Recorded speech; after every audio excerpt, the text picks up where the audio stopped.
In second place, we have Ann Hessian. Good job, Ann. Yes. And in first place, Paige Wheeler. And what is she going to get? A 6 pass of AO scan sample passes. Great job, Paige. And we're also going to do the contest. The question was, if you remember from last week, was if you could ask Dr. Center from his awesome video. It was so great having him here that week. If you could ask him anything, what would it be? We got a lot of good questions. We're giving away something pretty cool too. Bottle of sleep. Yeah, okay. I'll let you pick first. Everybody needs sleep. Heck yeah. Okay. Our first winner is Kathy Berger, 6650. Let us know who you are. Probably Kathy Berger. I would ask him, is it safe for me to use RTMF since I have aneurysm clips and brain plates? That's a very good question. Cool.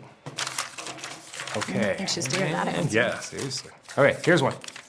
All right, this one is Nadine Waig, 4120. I apologize if I mispronounced your name. Dr. Center, what has been your experience or any decent outcomes for progressive dementia using a combo of Solex tools and HBOT?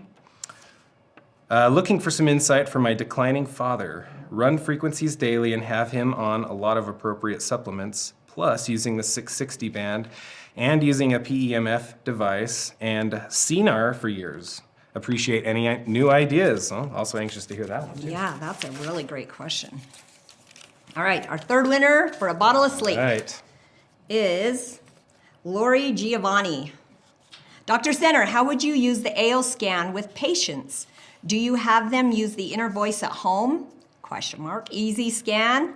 Thank you. Cool. Well, all right. Great questions. 3 winners, 3 bottles of sleep heading out to you. And let's get on with the rest of our call.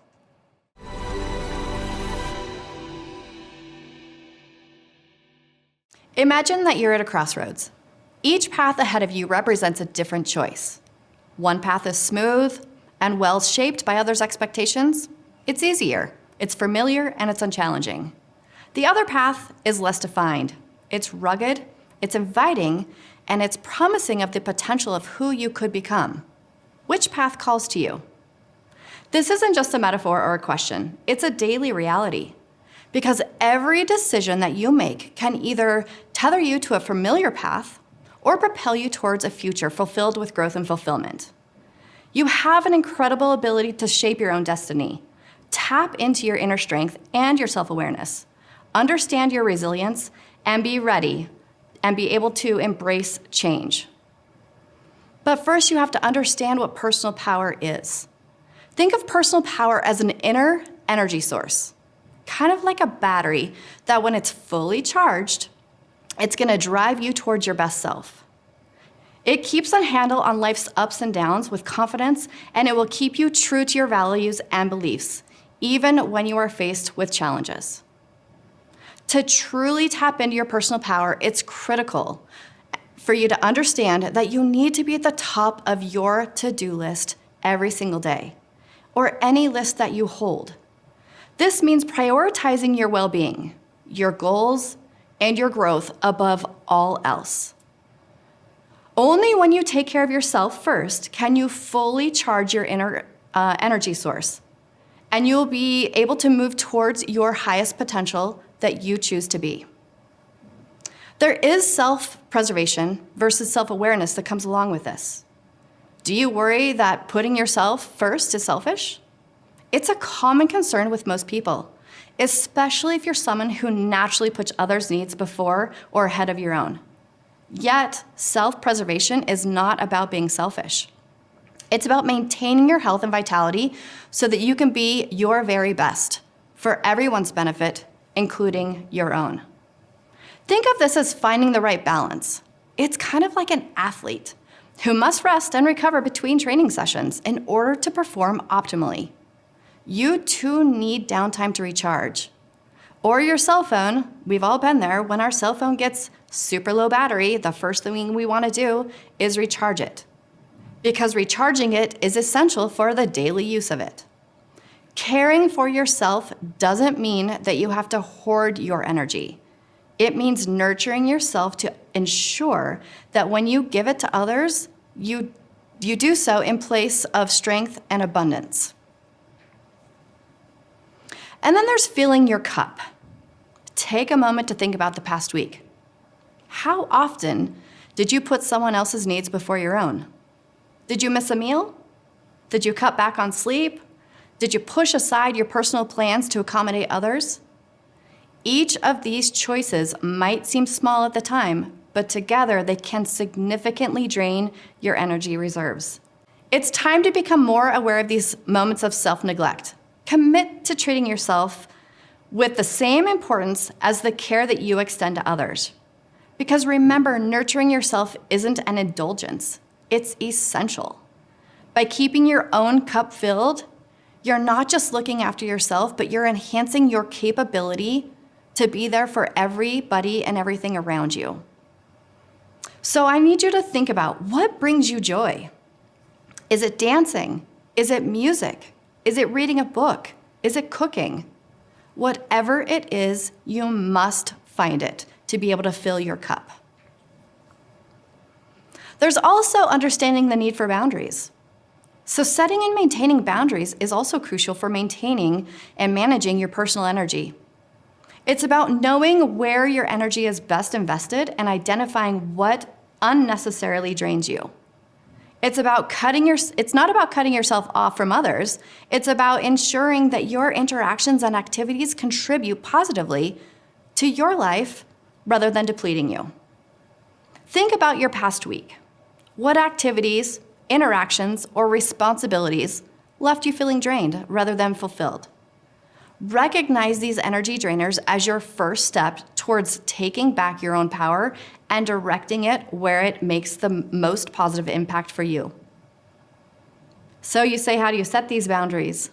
Sometimes it's hard, but establishing effective boundaries starts with self-awareness. You need to know your limits and how much you can actually handle before you begin to feel overwhelmed and exhausted.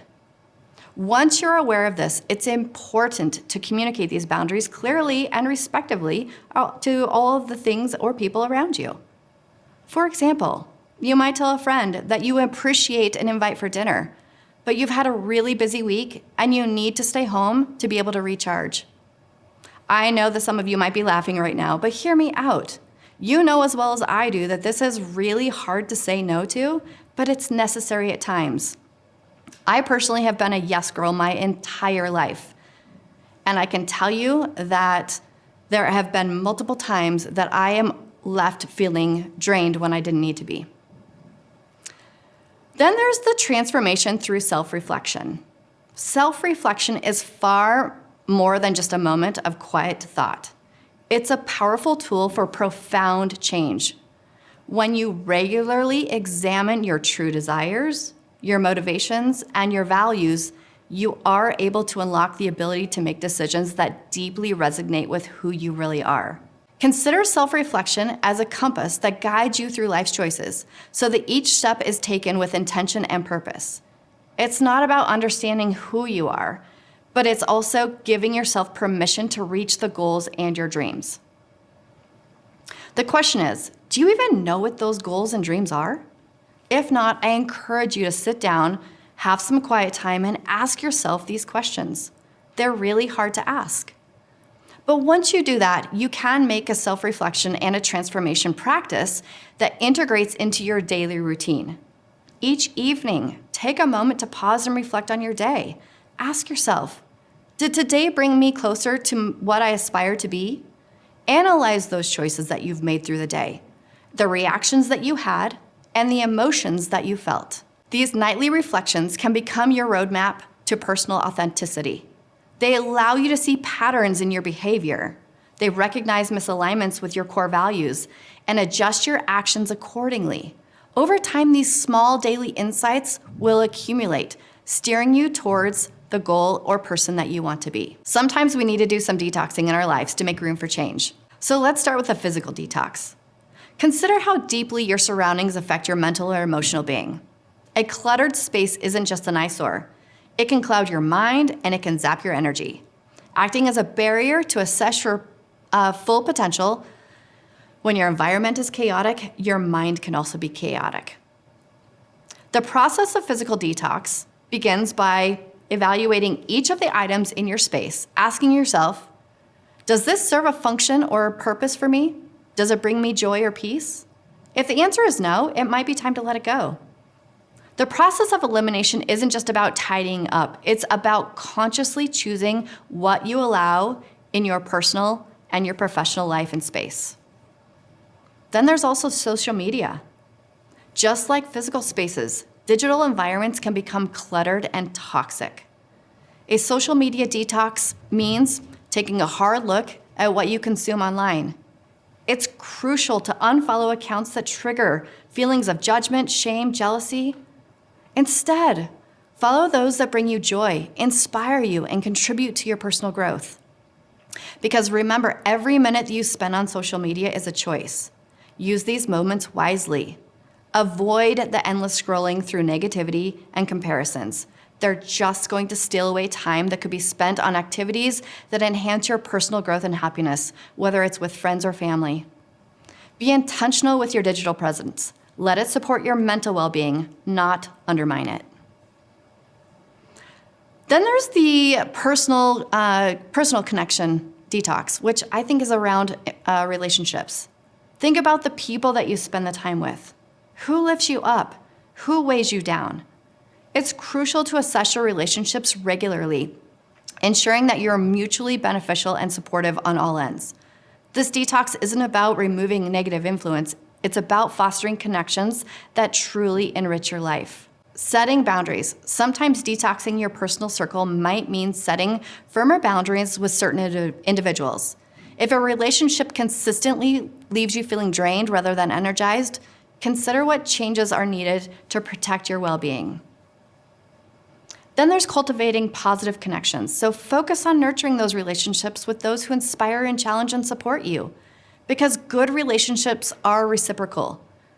They fuel not just the affection, but personal growth and happiness. Surround yourself with people who respect your dreams and encourage your ambitions. So I want you to remember that reclaiming your personal power is not a destination, but a continuous path. It demands dedication, it demands resilience, and a profound commitment to living authentically for who you are. Every day offers a new opportunity to strengthen your inner power. There's a quote I love from Dr. Hartzell Wilson, which I also heard this from a dear friend of mine first. But here it goes. This is the beginning of a new day. You have been given this day to use as you will. You can waste it or you can use it for good. What you do today is important because you are exchanging a day of your life for it. When tomorrow comes, this day will be gone forever, leaving in its place something that you have traded for it. I want it to be a gain, not a loss. Good, not evil. Success, not failure. But in order to do that, I shall not regret the price that I have paid for it. Each day is a precious transaction where what you choose to do now shapes your tomorrow. With this in mind, I challenge you to decide on one specific action that will enhance your personal power. It could be setting a boundary, dedicating time to self-reflection, or simply saying no to an unnecessary commitment. Each decision you make is a building block for a life that is genuinely reflective of who you are, who you aspire to be. Recognize that each step, no matter how small, is crucial in crafting the life that genuinely reflects who you are.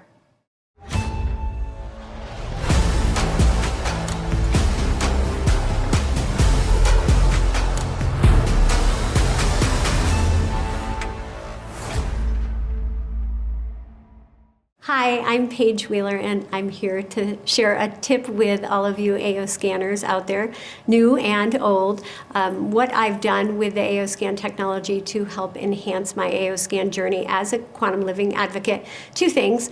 I have created a Cephi playlist for AO scan technology sales, and in that Cephi playlist, I have included things like prosperity, immune health support, love, creativity, and a number of others. And I often play that while I'm working in the back. I don't have to hear it. Sometimes I do, sometimes I don't. But another tip is I use the AO MindSync. Our custom affirmations are awesome for something like this. I leverage the custom. I use the 120-second custom affirmation option. I go to ChatGPT and I give it a lot of information about me. So I am Paige Maurer-Wheeler. I work from home. I have a Solex business. It surrounds this. I give it as much data as possible, and I ask it to create a 120-second custom affirmation for me that I can psych myself up every day for good business, creative business, and all of that. And so far, it's working. Thank you, Solex. You know, I think it goes without saying, if you're on this call, you probably already know this. But the AO scan technology is something that's unique in all the world.